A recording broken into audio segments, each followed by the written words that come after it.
right, Matt Jared Shears coming to you from Spencer Golf Academy in Cincinnati, Ohio. Just going to test our theory that we talked about, that every inch backstroke produces an X forward distance. I saw Bryson DeChambeau is testing this week in Hawaii using the new Foresight launch monitor system on the putting green. Plus he's got a tape measure and stuff going on, so he's got a lot of stuff. He's a really good tinker and tester, and he'll come up with a number for himself. But I always believe, and we talked about it, that the weight of the putter has a rate of fall, and it's going to accelerate X. So if I took this putter back roughly 4 or 5 inches and just let it fall, that weight of the putter is going to produce X forward speed for that rate of fall, produce X distance. Well, if I take that same weight of putter back twice as far and let it fall, it's going to produce X rate of fall and speed, produce X distance. So what I've got up right here is a Vision putting mat, and it's got different distances, 1 inch all the way back to 12 inches. And then I've got 4 T-claws lined up at 6 feet, 9 feet, 12 feet, and 15 feet. So I'm just going to hit some putts here. I'm going back to the 6-inch mark, and then we're going to see how far it goes. And then I'll do the 9, 12, and 15 and see how far those distances go. And I'll give you a couple different camera angles for this.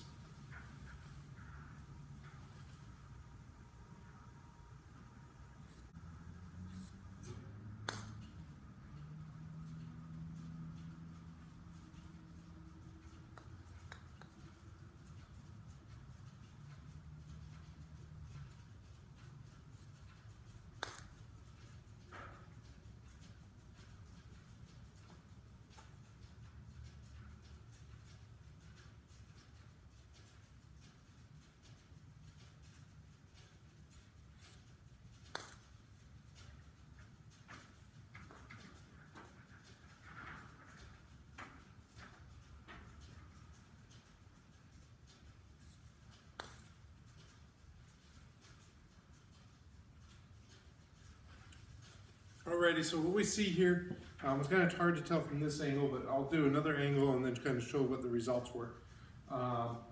At the 6-inch backstroke and through stroke, I felt like I maybe accelerated slightly faster than the weight of the putter falling, but just slightly. But that putt went about 7.5 feet. At 9 feet, I felt like I fell into it really nicely. It went about 10 feet, maybe titch over, but right about 10 feet. At the 12-foot one, it went about 13 feet, and then at the 15-foot mark, it went about 1.5 feet past, so it went about 16.5 feet. This little strip here we have in the Academy, I would venture to guess, I don't have a stimp meter, but I would guess that this little green here stamps probably about 11 to pushing 12. So if we did that calculation, said it was 11, 10%. Increase, we would gain an extra foot here at the 6-foot one, and you can kind of go on and do the math from there. So 10% would get it going just a little bit further on there. So let me hit them from the other angle and kind of show you a better angle for this.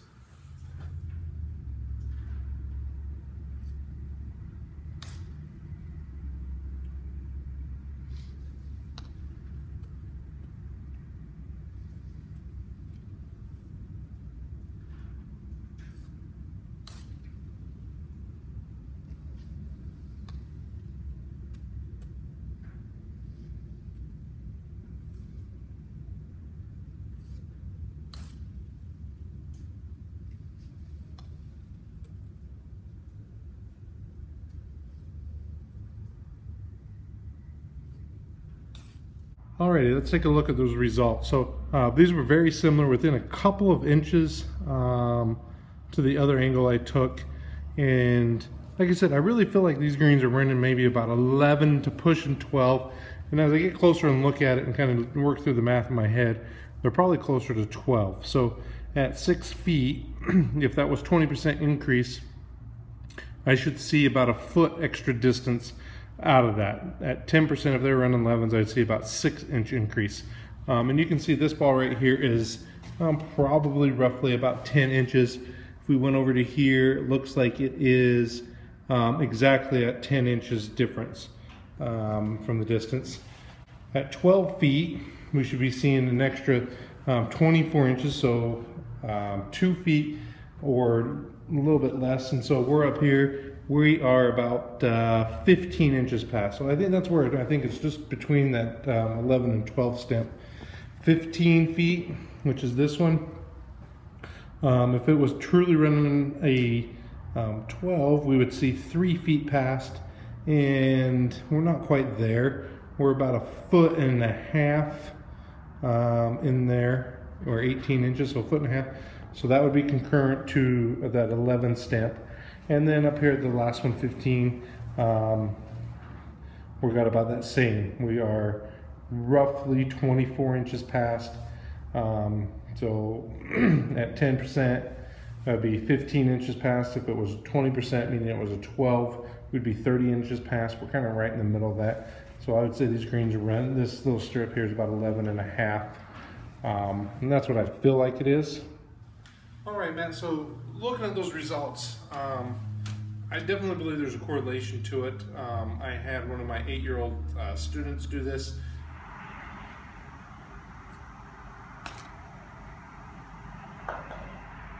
Number 9.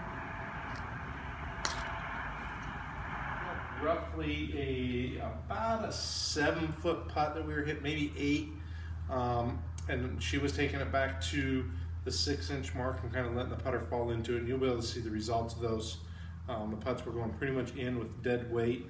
And she was able to tell, she would see that, oh, I took that back to 8 or 9. And the putt would go a good 2 feet past the hole and kind of off the end of the putting strip. So she was able to pick up on it right away, the difference in the relation there. So I definitely believe there's something there. I've always been kind of teaching it, but I really like the idea of adding it to your training aid there. I also, that's why I love these mats, and I use them all the time. One, it helps match the curve of their putt based on their lie angle. And then number 2, he's got the inch marks on there, so we can kind of train that as well. But yours, I really like that idea. I have here this golfer's toolbox. It's kind of like a big long wedge. It's got a laminate inside. It had 2 little pegs on it to where you could stick it in the ground to help with getting your break points for aim point. You'd had sent some of the stretchy string to do a vertical line to your thing. In all my moving over the last couple of years, it looks like I've lost those pegs, so I'm gonna have to get some more. But what I was hoping to do with this is try to correlate this, put this up against the putting mat here, and see how far back the putting stroke went along this bar for those different distances that I did here. So like I said, I did 6 feet, 9 feet, 12 feet, and 15 feet. I think that's a good ratio for you to put on your stick, maybe 18, 21, 24. I want to go past 24 feet because then it's really just a long stroke and a lot of fill into that. I think what you've got going and the idea behind it is really important for those makeable putts, those birdie putts, which are kind of those 20-footers and in. So maybe going up to the 18-inch mark one.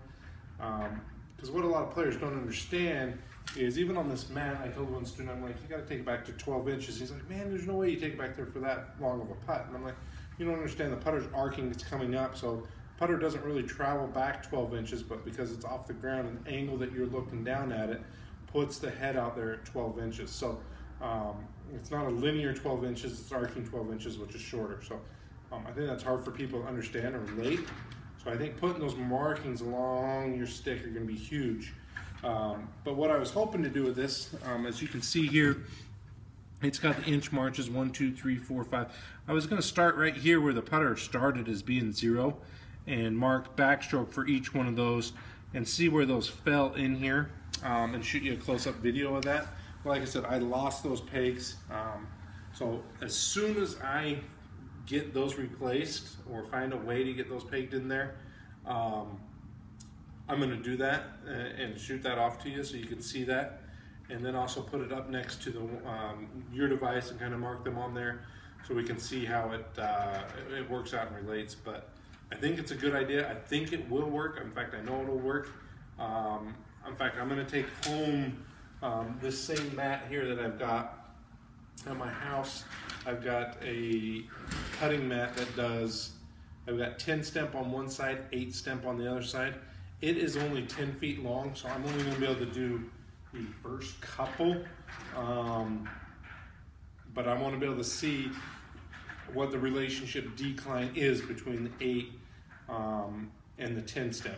Obviously, there is some human error in there.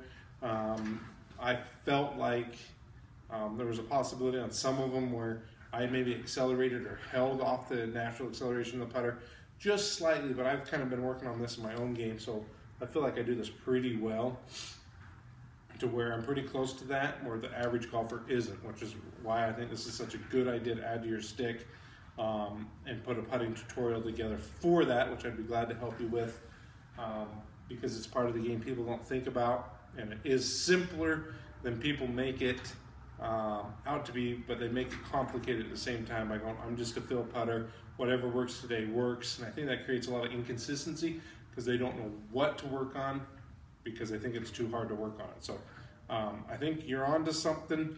I'm glad to help, and I'll keep giving you a couple of these videos. I'll shoot those tomorrow at home, get you that information so you can see those as well. And like I said, once I get these replaced, I'll get you this one. So we got that, and we'll be set. We'll be on to something and really going. I'll see you at the show, and we can talk about it a little bit more as well. All right, Matt. So I'm here at home now, and I've got I'm kind of set up here on my small little putting platform here at the house. I've got it 3, 6, and 9 feet because, like I said, my holes are only 10 feet apart. My whole platform is only 12 feet long, so I could work on speed control. So I never wanted a putt going a foot past if I missed it. So I've got my cup, and then I go 12 inches more, and then I end. I don't ever want to hit the back wall when I'm at home practicing. This right side over here that I'm going to put on first is the 10 stimp, and then this left side is 8. So I wanted that difference. I used to have a 9, but they were kind of too close, so I kind of got rid of that and had a little bit of a dispersion there, so I could work on different speeds if I knew kind of where I was going or whatnot. So let me hit a few here and then see what we get.